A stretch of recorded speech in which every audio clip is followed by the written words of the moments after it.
Welcome back to the Stephen A. Smith Show. Before I get on out of here, I had to talk about a story that's very, very important.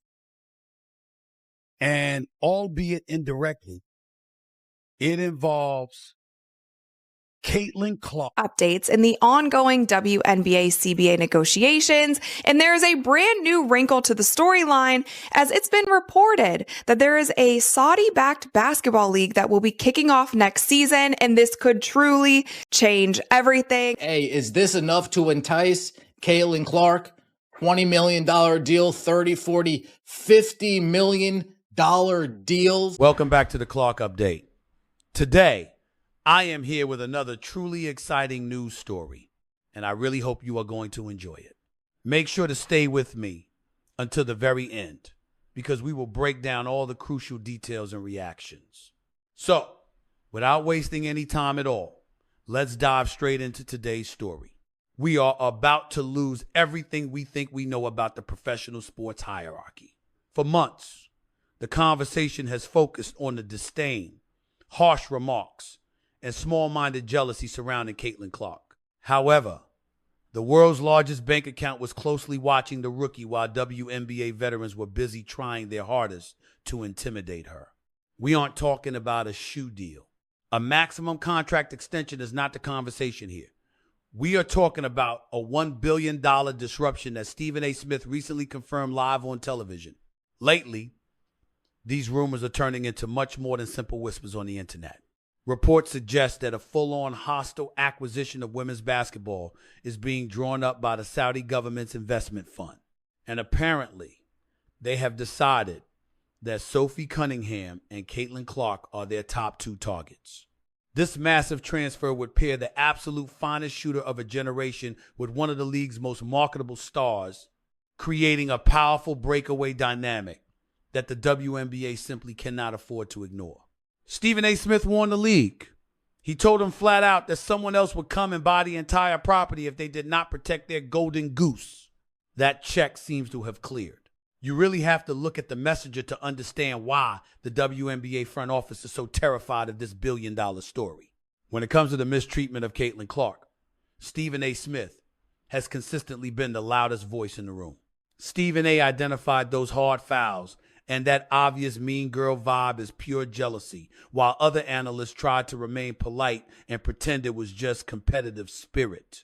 He screamed on national television that the WNBA was completely mishandling the greatest gift they had ever received. He pointed out the sheer ridiculousness of Clark flying commercial, Kennedy Carter's infamous shoulder check, and her omission from the Olympic squad. But now, his commentary has shifted from standard criticism to a catastrophic forecast. Smith declared that the market always corrects itself. He argued that a system paying a superstar just $76,000 a year when her actual market value is in the hundreds of millions simply cannot hold her. Smith explained that the WNBA's old guard genuinely believed they could bully Clark into patiently waiting her turn. But they completely overlooked the fact that player leverage is absolutely crucial in this day and age. And Smith's confirmation of these outside investment rumors proves one very important thing. He knows that loyalty ends exactly where disrespect begins. Essentially, he's telling everyone, "I told you so." The league treated her like an enemy, and now she might actually end up becoming their biggest rival. And this is exactly where the loyalty argument falls apart. So, let's take a look at the actual numbers. There is a hard salary cap in the WNBA. Caitlin Clark signed a 4-year rookie deal worth around $338,000. For her first year, that is almost $76,000. To put that in perspective, some NBA benchwarmers make that exact amount of money every single week. The WNBA has constantly claimed they do not have the revenue, pointing out that the league has been losing money for 27 straight years. But here is the catch. Caitlin Clark essentially solved that massive problem in just 3 months. Ticket sales surged the moment she was drafted. TV ratings are breaking records set decades ago, and her jersey sales are skyrocketing. She is generating millions of dollars for the entire league. Yet, in return, she gets a salary that barely covers her basic cost of living in a major city.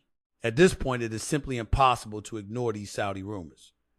Instead of dealing in thousands, the Saudi Public Investment Fund operates in billions of dollars. When they look at an asset like Clark, they do not see a rookie who needs to pay her dues.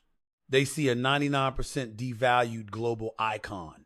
If reports of a $1 billion investment in a new league or tournament format are true, the offer for Clark is not just a salary. It is the start of an entire empire. We are talking about an upfront payout that could easily surpass the cumulative lifetime earnings of every other WNBA player combined. When you lay that massive check next to the $76,000 offer from the WNBA, there is really no choice. But hold on. This is about more than one player getting rich.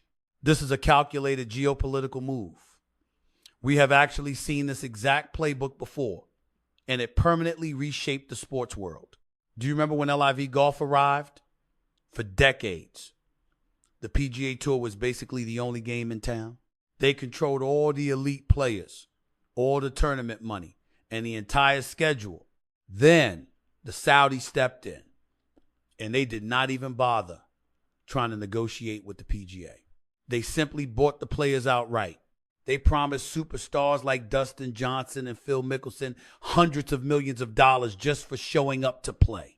Naturally, the sports media went absolutely wild. Everyone called it sports washing, and the players were branded as greedy. But you know what? Once those golfers took the cash, the PGA Tour was eventually forced to surrender and merge with them anyway. Now, sports insiders believe women's basketball is facing the exact same playbook. The WNBA is in serious danger, and their players are heavily underpaid. The big stars are frustrated, and those miserable travel conditions have lingered for years. The environment is absolutely perfect for a hostile takeover.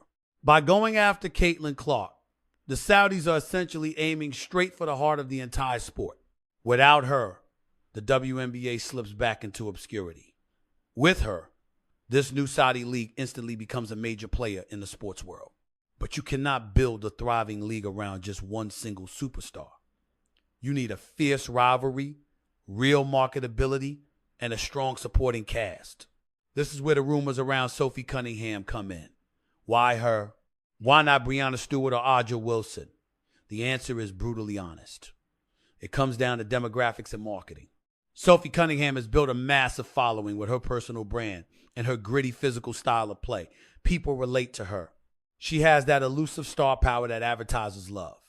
And she knows the social media game. The cameras always find her on the sidelines for a reason.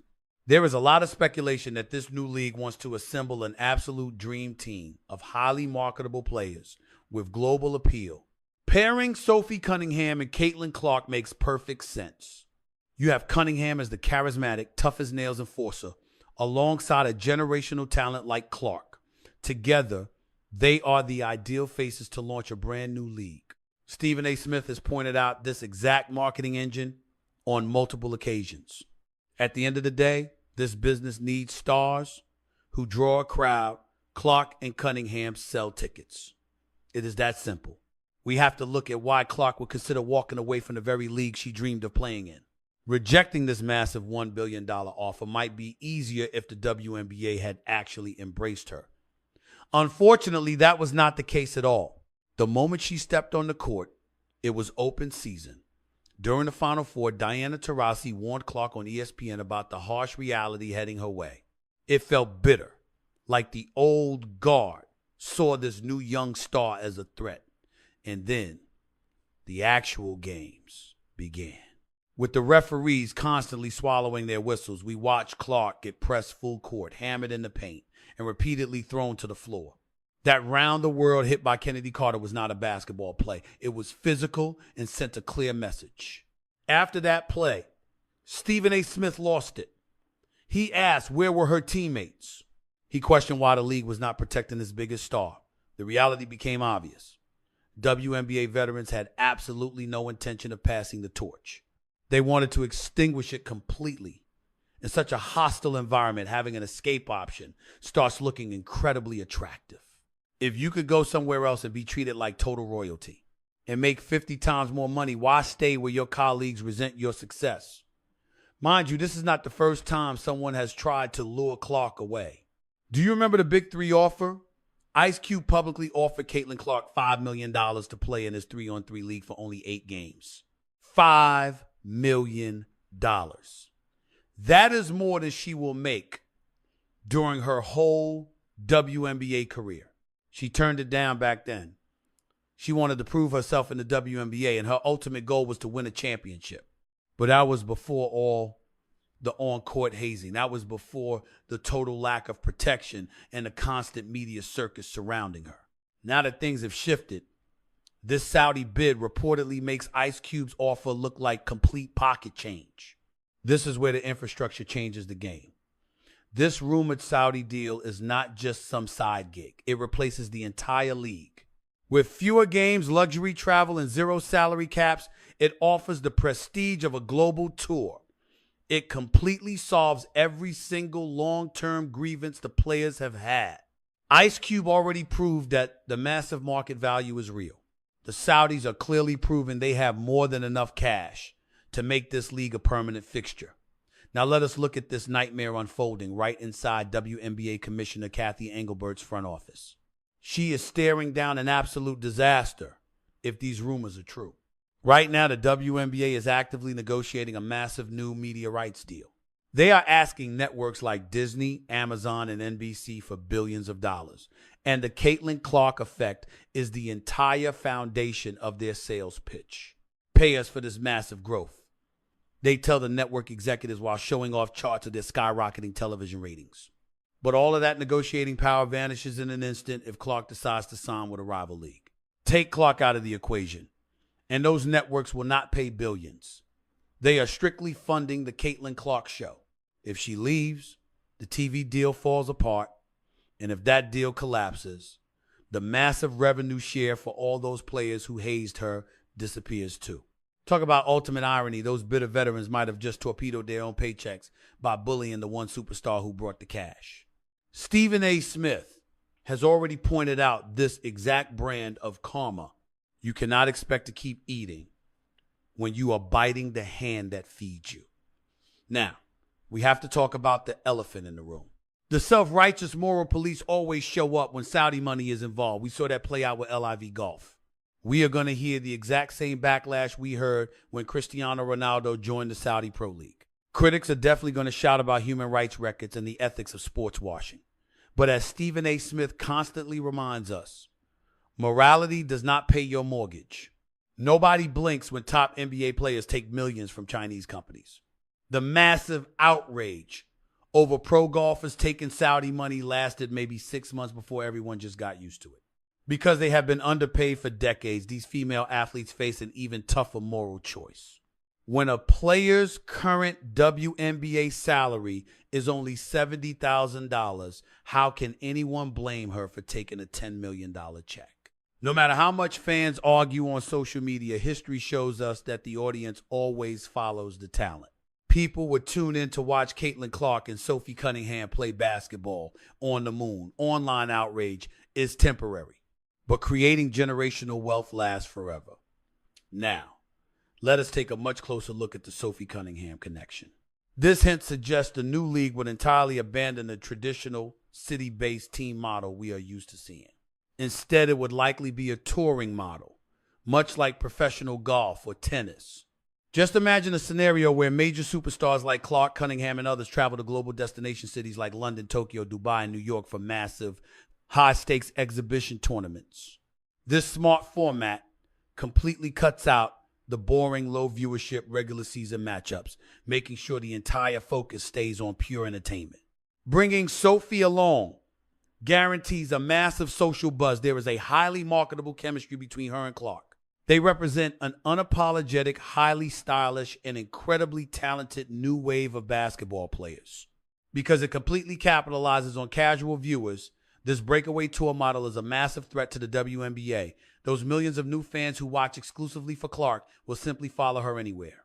Sure, the diehard WNBA fans might stick around. But if she teams up with Cunningham under a Saudi banner, the WNBA instantly becomes nothing more than a developmental training league. The complete silence from everyone involved only makes this rumor feel way more believable. We have not heard a single denial, even though agents usually kill crazy rumors instantly. They normally shut things down quickly to stop any unnecessary off-court distractions. Yet, Caitlin Clark's camp has not said no, and there is absolute silence coming from Sophie Cunningham's side too. Rather than putting out these fires, Stephen A. Smith is actively throwing more fuel on them. In the sports business, silence usually means major contract negotiations are underway. They simply cannot announce anything major until the contract ink is dry or the current season is completely finished. But this lack of a formal denial speaks absolute volumes. They might be packing their bags already or simply using this massive offer to force the WNBA's hand. And consider the timing. The WNBA schedule is grueling and commercial travel is a nightmare. The physical toll is incredibly high. As the season drags on, the temptation of private jets and a billion-dollar backer only grows stronger. All of this silence strongly suggests that these players finally realize they hold all the cards here. So, what does this mean for the game? We are standing on the edge of the biggest shakeup in women's sports history. Stephen A. Smith has laid the entire situation out. Instead of fully embracing their future, the WNBA let organizational mismanagement and locker room jealousy drive a massive wedge between them and their savior. This rumored $1 billion deal with a Saudi league starring Clark and Cunningham is more than just money. It is a complete revolution. It sends a clear message that if traditional sports leagues refuse to pay female athletes what they are worth, someone else gladly will. We might never see the Sophie and Caitlin era happen in a WNBA jersey, and if that is how it ends, the league has only itself to blame. Whether she actually leaves is still up in the air. The real question is when, and the entire sports world will shift the moment that press conference starts and the dollar amount is revealed.